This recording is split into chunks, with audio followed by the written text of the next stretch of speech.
Thank you all for coming.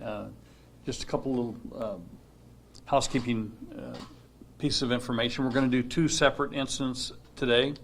We'll do one and show you a short video. Then we'll do the second one, show you a short video, and then questions from you on whichever one you want to ask about. The videos have been condensed.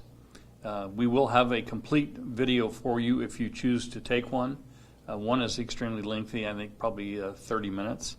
We're not cutting anything out that is beneficial, I don't think, to you, but that's up to you if you want to take one and look at it. So on September 3rd of this year at 06:52 in the morning, Deputy Christopher Saldana received a call from the dispatchers. The dispatchers had received a call of a man with a rifle in the Randsburg area on Highway 14. If you're not familiar with Randsburg, it's out in the eastern portion of our county in a deserted desert area.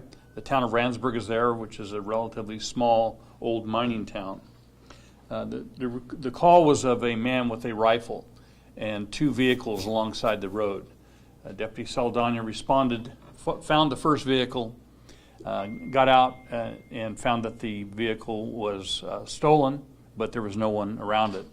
He then found the second vehicle a short distance away, and when he approached the second vehicle, he got out of his car and approached the second vehicle, a subject got out of the car, challenging him to a fight, and started advancing upon the deputy.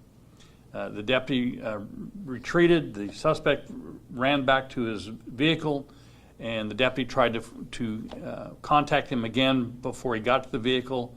The suspect reached in, pulled a shotgun out of the vehicle, and covered the deputy with the muzzle of the weapon with a firearm. And the deputy then fired at the suspect, retreating to back to his patrol car. The suspect jumped back in the vehicle and then covered the officer with the muzzle of the weapon, and the officer continued to fire.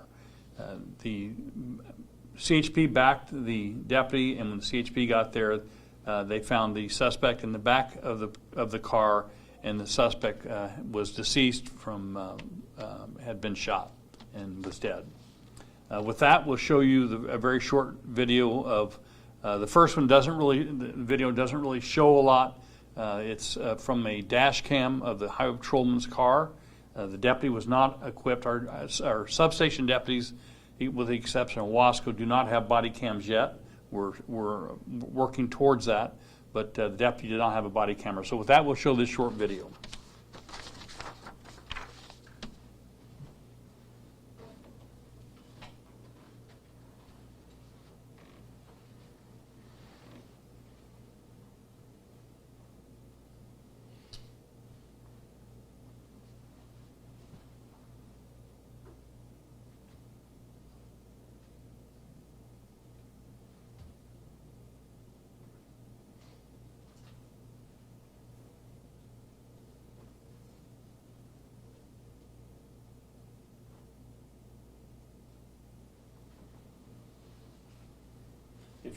If we could blow that up, you would be able to see that shots were fired during that video. But like I said, there's not much of value on that dash cam from that vehicle. The second incident, on September 15th at 1:15 in the morning, a deputy, Ubaldo Weiss, was dispatched to a suspicious vehicle in the 100 block of Monita. The vehicle had been running for a couple hours, and someone called in a suspicious vehicle. Deputy Weiss showed up, ran the vehicle plate. When he was approaching the vehicle, he got the results that it was a stolen vehicle. He saw two suspects in the vehicle. He retreated to his patrol car door, where he waited for a backup before going any further with the investigation. While he was there, he was trying to be aware of his surroundings. He heard a noise. He looked behind him, and a subject was running full speed at Deputy Weiss with something in his hand. Deputy Weiss believed that he had a weapon and ordered him to stop and the suspect did not stop. When he got very close to Deputy Weiss fired a round and then fired a second round. And when the suspect actually struck Deputy Weiss with his body, he fired a second round, and the suspect was then contained. He is alive and recovering at the hospital, and charged with PC-69, which is interfering with the peace officer in the performance of their duties, using violence or force. The suspect in the first case is Fernando Naples, 37 years old, who is deceased.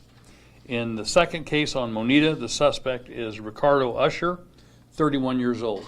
And with that, I'd be happy to answer questions that you might have on either one of these. And please tell me which one you're wanting to talk. Oh, video, sorry.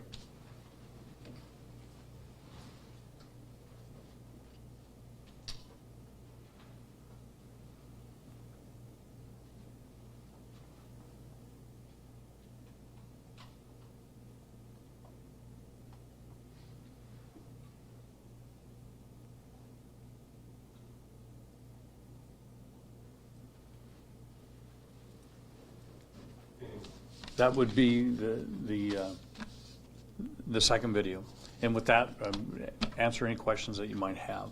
Sheriff Youngblood, what was the object in the second man's hand? Turned out to be the suspect's cell phone.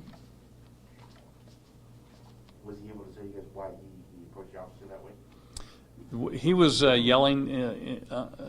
It was somewhat incoherent to the officer. The officer was ordering him to stop as he was running at him. And he chose not to. The officer believed, as I would have believed, that it was related to two suspects that were in the stolen car, and the officer believed that the person that was running at him was part of this. And I think what I would have believed, and I believe he did, is if this subject gets to me, these two are going to come out and help him. And that's what I think the officer used a deadly force to stop this threat. And was the suspect with the two? We do not believe that they're related. Or after the fact? After the fact, we now don't believe that they were related.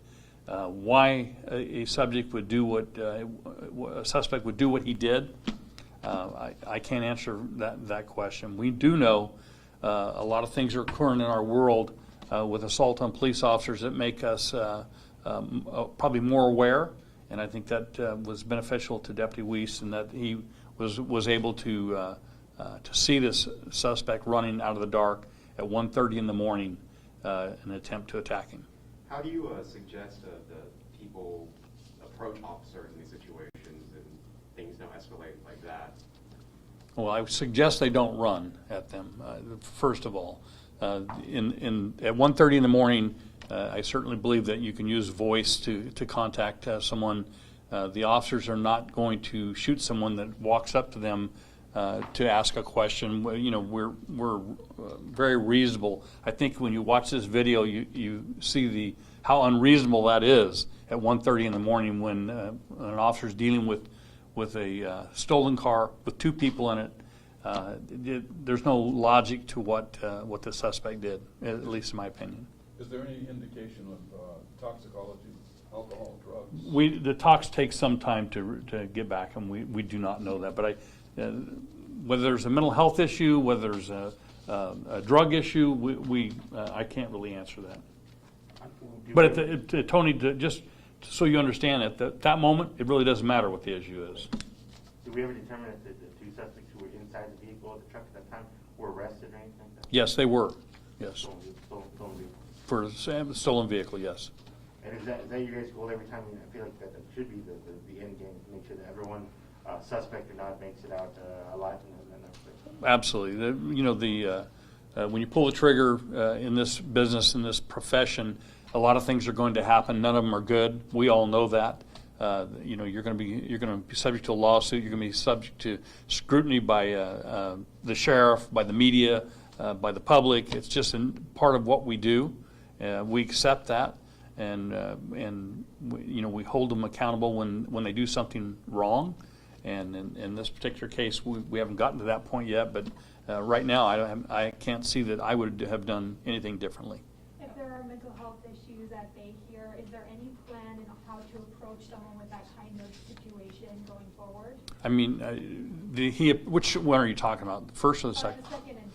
He approached us. We didn't approach him.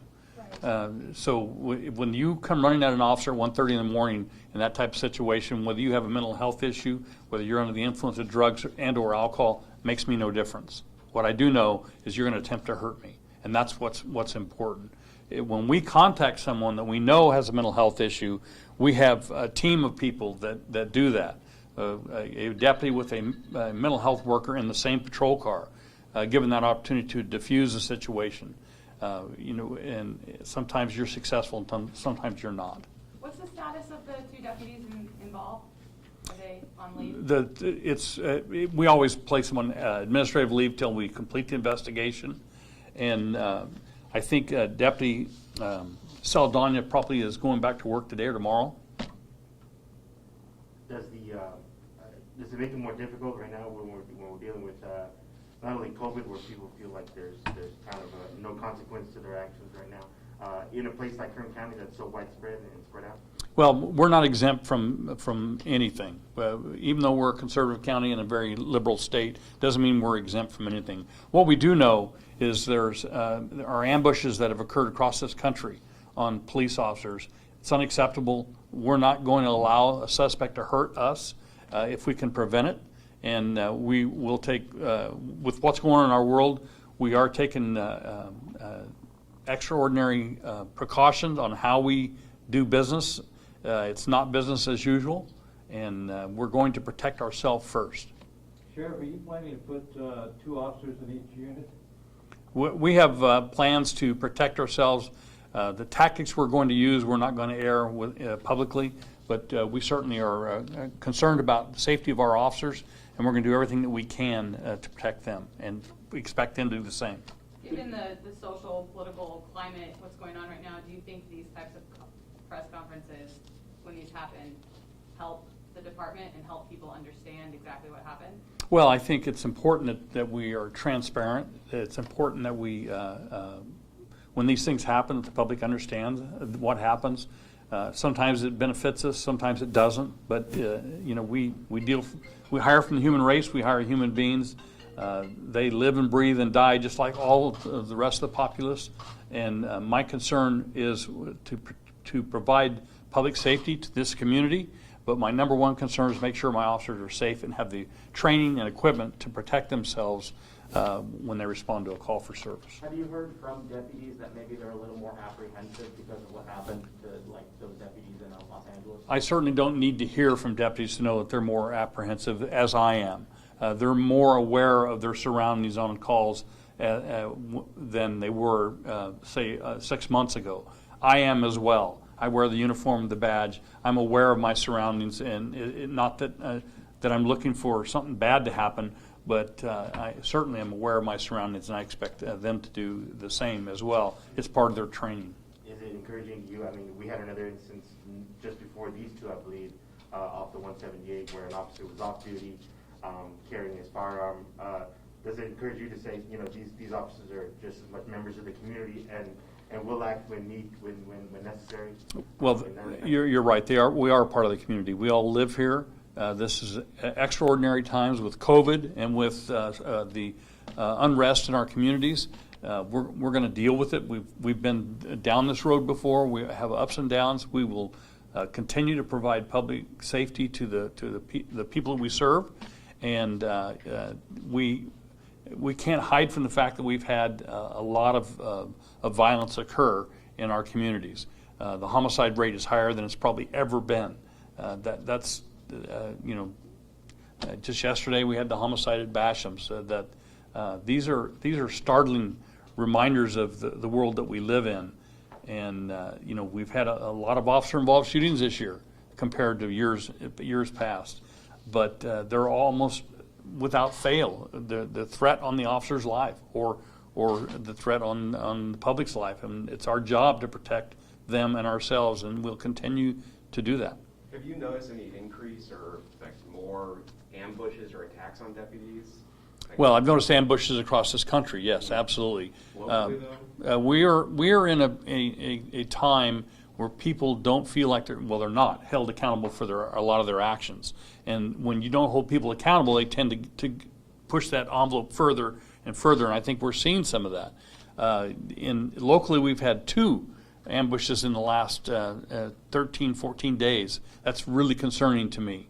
That we've had that, and it's required me as a sheriff to look at how we do this and how we respond, and are there ways that we can make it safer for the officers, and there are a lot of things that we can do that we certainly aren't going to publicly talk about, but we are taking those precautions. And are these 2 incidents, are these the 2 ambushes you're referring to, or are you talking? Yes. Okay.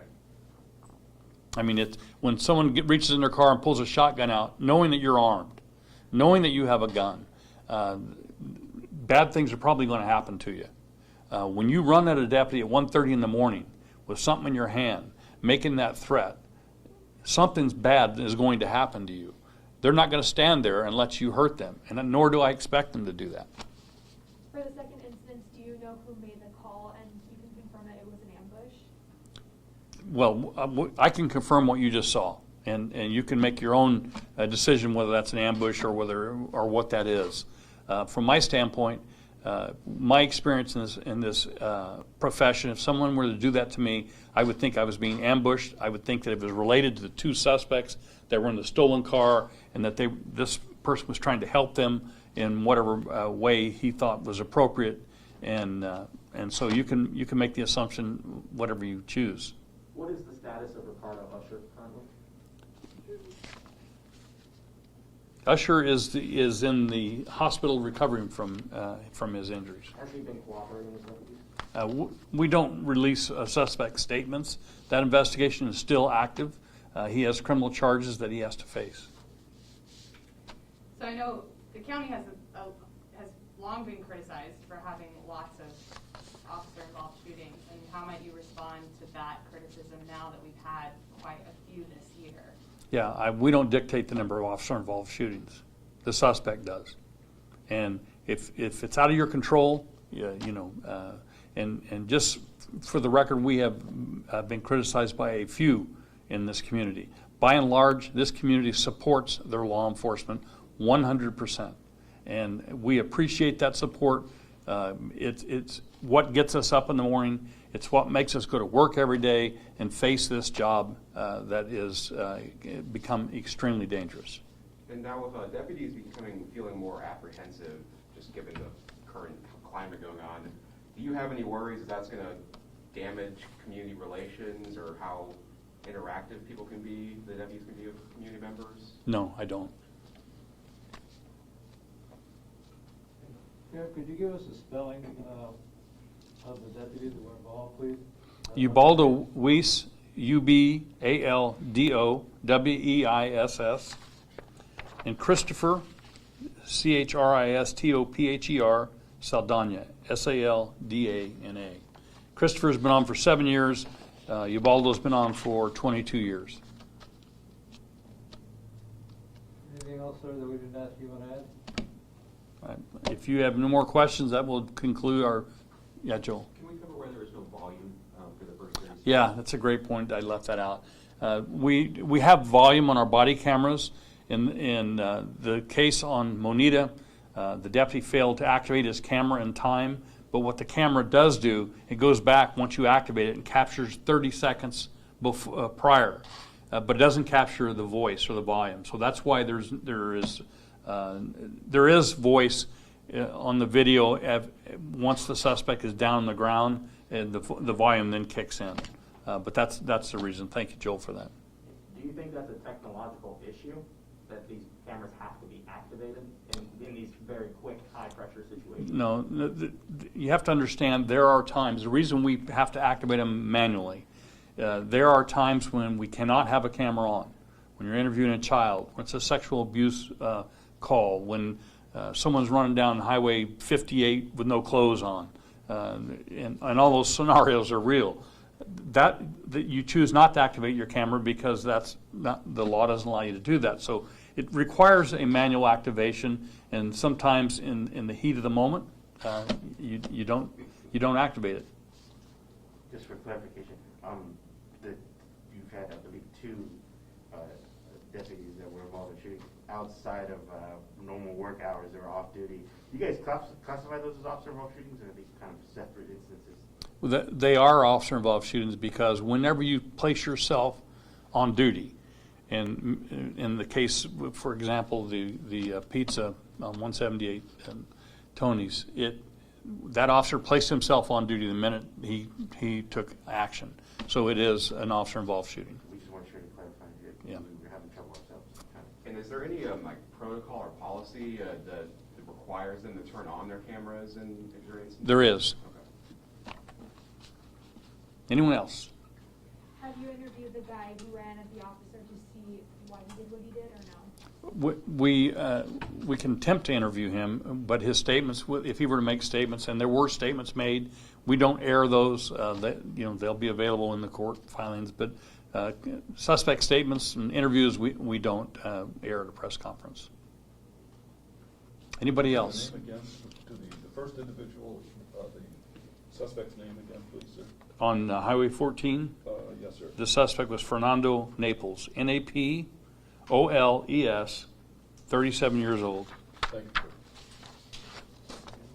All right. Thank you all for coming. I appreciate it.